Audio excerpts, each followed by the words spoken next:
sure you can't stay for more coffee? It's late, and Jim never has a second coffee. You know, I'd love another cup. Jim never had seconds of my coffee.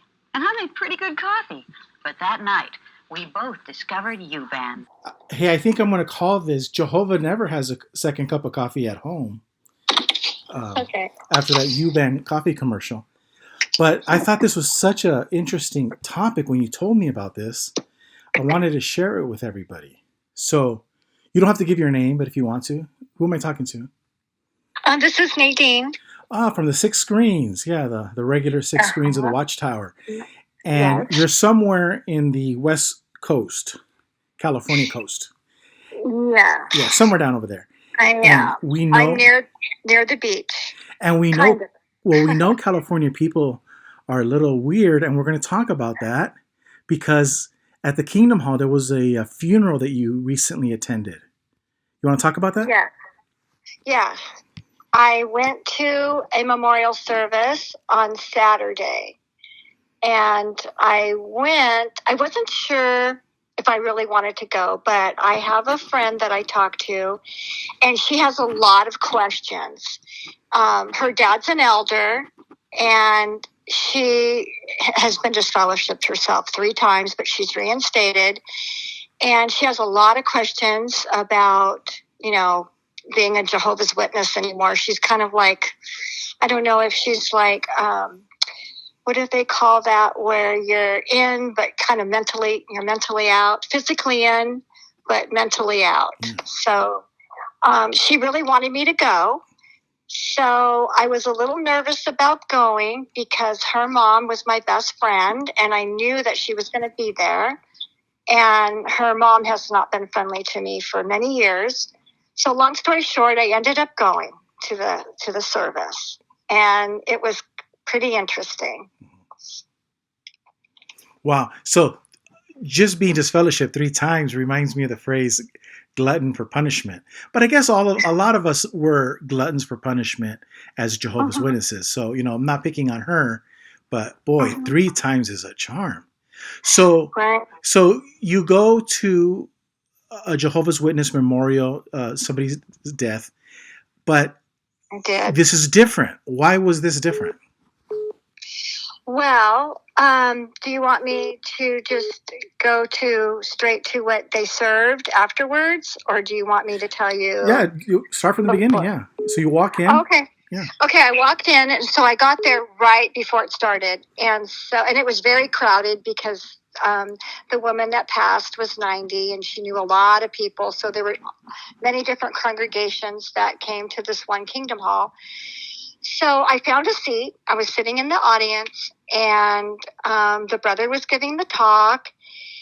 And so the first few minutes was about the sister that passed away. And then they showed a video, which I have not seen before. It's on jw.org. It's of when Lazarus comes out of the tomb. So they showed a video of that. And then he did say something strange, which was, we don't celebrate birthdays and we don't celebrate Jesus' birthday, which was kind of, didn't even flow with the talk. Correct. And yeah, so that was interesting. Just out of the blue, it didn't connect with anything. Oh, and another thing too, which I know probably everybody knows, but people were looking up the scriptures, but it was on their telephones. They don't use the Bible. Wow. I noticed that. Yeah, they don't use the Bible anymore. It's all online. It's all on the phone, which was interesting. I thought that was another interesting thing. And then it was short. It was only half an hour. But mostly it was a talk about the resurrection and the resurrection hope. And he spent just a little bit of time talking about the sister's life and her children and grandchildren. And then at the very end, he said that there's going to be refreshments in the back. There's going to be cookies and coffee in the back of the Kingdom Hall, which I was totally shocked because I've never seen that before in the Kingdom Hall. Was there a contribution box? Did you remember a contribution box next to the coffee and cookies? Because that would be Jehovah. I don't know. Because see, Jehovah's the kind of God where the God of Watchtower, where you bring the coffee and the cookies, and he charges and collects the money, like at the assemblies. So, but Would either of you like another cup of coffee? I will, but Jim won't. I think I will have another cup of coffee.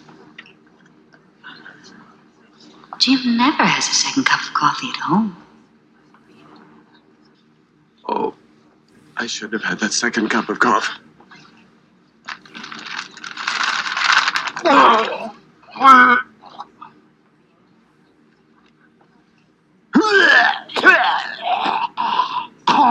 Jim never vomits at home. when you first heard that, you were like, what? Because when I first heard you said that, I was like, what? Why would I was shocked. Yeah. I was shocked. Now, a person who's not a Jehovah's Witness or didn't serve years in this cult religion is going to say, what the hell are you guys talking about? Coffee and cookies? Can you elaborate on why having coffee and cookies at a Kingdom Hall is wrong? Well, it just was never done. It was never acceptable to have any kind of refreshment, coffee, donuts, anything, because I believe they consider it's a house of worship and you're not supposed to socialize. And I guess they consider having coffee and donuts or cookies is socializing afterwards. And so that's what I get out of that.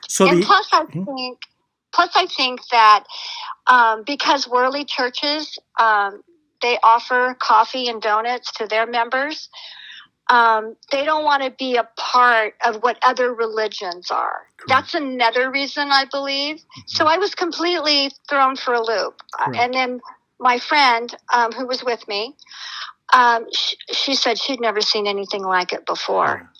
And I hadn't seen anything like it either. We kept looking at the coffee, and she goes, should I get a cup? I kind of want a cup of coffee. I said, yeah, sure. So I walked over with her, but she was kind of nervous to get the coffee. But yeah, so if you and I were to get a cup of coffee, instinct would be to sit down and talk.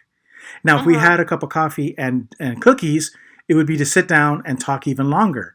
So perhaps that's why Jehovah doesn't want nobody eating cookies and drinking coffee, because he don't want nobody talking and nobody sitting down. But the elder who gave the speech, for some reason, didn't have a problem with it, because he invited everybody back there. But did all the elders share the same feeling? No, because there was quite a few people that I knew there, because I'd been around in the area for so long. So I talked with a couple of those brothers. They were very nice. They're like, "Hey, Nadine," and I'm like, "Hi," and we get to talking, and I said, "Wow, I can't believe, there's like refreshments here." And the brother said, "Well, I wouldn't call that refreshments. I would just call that coffee and cookies." Wow. And I said, "Oh, okay." I said, "Well, I've never seen it before." And he said, "I never seen that either." Whoa. He seemed kind of disapproving of it. So that's what I got out of it. But, that's the feeling I got from him. So the only people I really talked to about it was my friend that I was there to meet, and that brother, that one brother. And that one elder. And your good friend she gave you the cold shoulder, right? Oh, well, yeah, she was my best friend throughout my whole life. Wow. And yes. And Nadine, that in a war, regardless of the war, there's times where the generals get together from opposing sides. They talk a truce, they talk peace, whether they accomplish it or not. But in that truce, people are well behaved. So you got, this country and that country, and instead of going to the meeting with guns and killing each other like everybody's doing in the battlefield, they take a moment. They says, you know what? This is not the time and the place. We're coming here on official business, and we're going to take care of business. So that will be like a funeral. You would think the mature thing would be, you know what? I'm going to drop everything, and I'm just going to be in my best behavior because it's a funeral. But Jehovah's Witnesses can't seem to do that. They are like in 100% constant war mode and anger mode. Yes, she seemed very upset. She was completely surprised that I was there. And she seemed very upset, and then she walked away from me. But I was thinking about it. At first, it really bothered me and hurt me, but now I have a different perspective of it.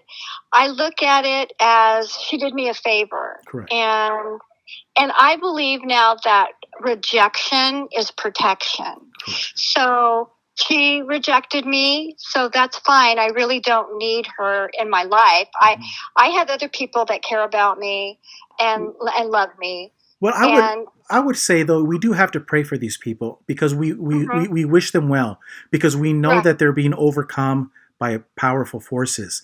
And anger, it's like Yoda says in Star Wars, and I always quote him, fear leads to anger, anger leads to hate, hate leads to suffering. Fear is the path to the dark side. Fear leads to anger, anger leads to hate, hate leads to suffering. When a person is filled with anger, they consume themselves then with hate, and then they suffer. So without knowing anything, the suffering. People, I get this a lot from people like you and others, my brother Jesse. They run into Jehovah's Witnesses in the street. In this case, you ran into them at the Kingdom Hall at a memorial service. And my brother says, Gilbert, they aged. They aged. I haven't seen my sister in a long time. And he goes, Gilbert, she's aged. And yeah, and so when I did see her, I saw her and her husband aging. Did you notice? Yes. She didn't look the same. And then she had this evilness in her eyes. I could see it. And her facial expression. And it was very strange. But I have to say that other people that I knew, they were very friendly to me, but she was not. Like, her husband was very friendly to me. And all the brothers were actually friendly, but she was the one who was very, extremely unfriendly. And she was the person I was the closest to. And that's the point. See, the point I'm trying to say is that we're living in it's like the police, the police, the rock band said, we're spirits living in a material world. And when you realize that there's spirits called anger and hate, and you let them take over your body, you will feel it, and other people will see that something's wrong with you. And Jesus kind of alluded to this, where remember the Pharisees, that they would hunch their backs and they would act like, they were all like, because they were fasting and they wanted everybody to know.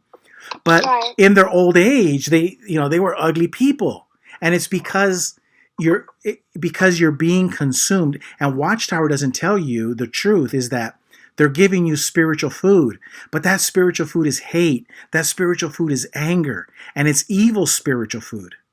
And that's why I asked you that, because a lot of your Jehovah's Witness acquaintances from the past, when you see them today, you think, wow, you've aged really, we all age, but Jehovah's Witnesses age a little bit faster. And I told you the other day that I met a beautiful lady. Her name is Vivian, and she was like 90 some years old. And I fell in love with her because she started talking to me about Betty Davis. And I go, I like Betty Davis. And we started talking. And she was a beautiful little old lady. But she had like bandages on her face and everything. But she dressed so pretty. She was, and I complimented her that, she dressed so nice to go out just to do common chores. But the point is that you could either age gracefully and, like the Bible says, die old and satisfied with age.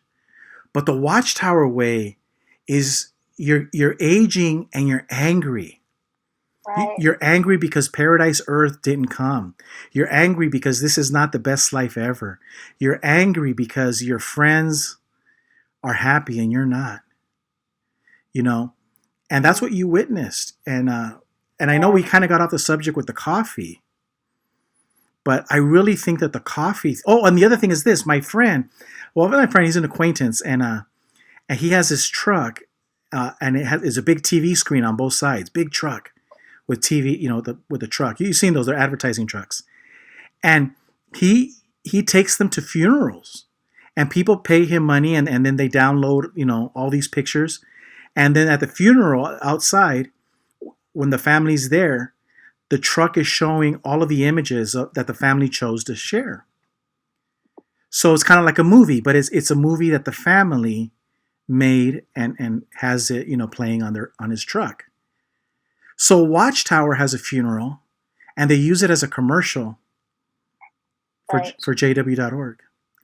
And my brother Jesse calls. Remember Fat Albert in the gang with that cartoon, and he says, "You know what?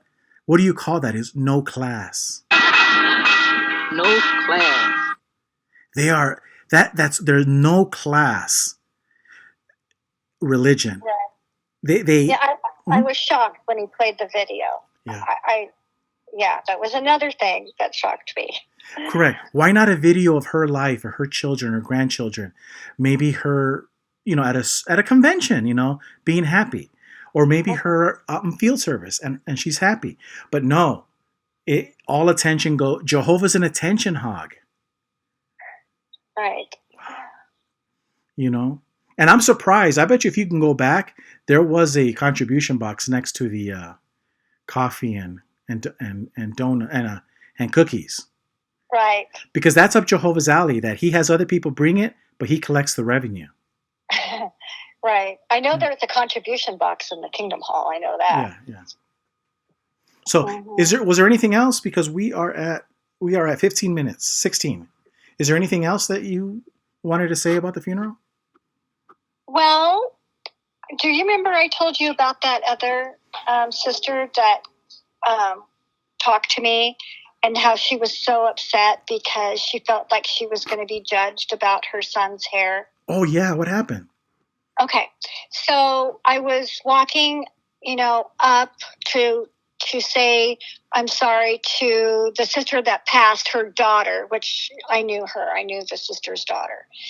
And so all of a sudden there was this really pretty girl, and she looked at me and I looked at her and she goes, "I know I've seen you before." And I said, "I know I've seen you too." And so I found out that she's married to the sister that passed. She's married to her grandson. And so we had met, but it was quite a few years ago. And she goes, "Oh, I'm so worried. I'm so upset." And I go, "What's wrong?" And she said, "Well, my mother said that my son had to stay outside of the Kingdom Hall because his hair's too long and he can't come in." And I said, "What?" And she said, "I'm being so judged. I'm being judged." And she kept saying that word, being judged. And I said, "Well, where is he? I'd like to meet him." And she goes, "Okay." So she took me outside and I met her son, and he was very nice, 14 years old, and his hair wasn't even really very long. Very nice looking guy, young guy. And it was just kind of wavy and curly, really nice, not very long at all. And she said that she's being judged because her son's hair. And she was so upset. And I'm like, "Well, I'm not going to judge you, that's for sure." And she said, "Oh, you're just so nice." And I said, "Well, you're really nice." I said, "You have a very nice personality." She says, "You have a nice personality." And I said, "Thank you." And I said, "I hope things get better, for you." And she goes, "Yeah." She goes, "I just hate being so judged about my son." And I said, "I'm really sorry to hear that." So that was another experience. So quite a few experiences happened going to this Jehovah's Witness memorial, which I was very nervous about going to. Wow. And just think about what you're saying. This woman, instead of going to a funeral and having her mind on the funeral, her mind is on that other people are going to judge her based on her son's looks. Right. That's not making your yoke light. That's a heavy yoke. That woman has a lot of burden. This religion, has put a lot of burden on people. I tried to make her feel really good. And I said, "Oh, his hair's not even that long." And I go, it's very nice. It's very well groomed. I said, "He's a nice looking guy, nice looking boy." And she's like, "Thank you." And I tried to make her feel as comfortable as possible, but she was very nervous. Mm-hmm. She was very nervous being there. And she's a witness. She's a Mhm. witness. She lives down by the Wow. beach. So And so, anyways, I was trying to comfort her. maybe that'll move me to tell that story and do a video on when I used to have the Awake Hotline, and a young man asked me about long hair and dreadlocks. He wanted to wear one, but he's a regular pioneer, and his whole family are Jehovah's Witnesses. So maybe I'll tell that story Okay. on a different video. But yeah, so there you go. Jehovah serving coffee and cookies at a Kingdom Hall memorial. Right. Yeah. So these are the signs of the times. Jehovah's organization is progressive and changing. I think it was meant to be that I attended, that I went there. And it was all because of my friends saying, you should just come. And I was like very hesitant. Like, I'm not sure. I'm not, sure of what what to expect. And because I hadn't been to a Kingdom Hall. The last time I was at a Kingdom Hall was probably about 4 or 5 years ago. And I went to the memorial, but not because I wanted to go. I went because somebody else said, oh, please just come with me, because they didn't want to go by themselves. And I didn't think I'd ever attend again. But actually, so many different experiences happened in that service. Wow. So I am glad. I am glad that I attended then. And anybody, and also don't go alone. That's good. Don't go to Kingdom Hall alone. It's just no. Yeah, right. That makes a lot of sense, because when you go alone like I have, not good. Right. So that's it, guys. That's our story from Jehovah serving cookies and coffee at a Kingdom Hall. What is happening to this organization? But thank you, Gilbert. Okay, I'll see you at the 6 screens, and we have a special announcement Saturday at the 6 screens. So we'll talk to you guys then.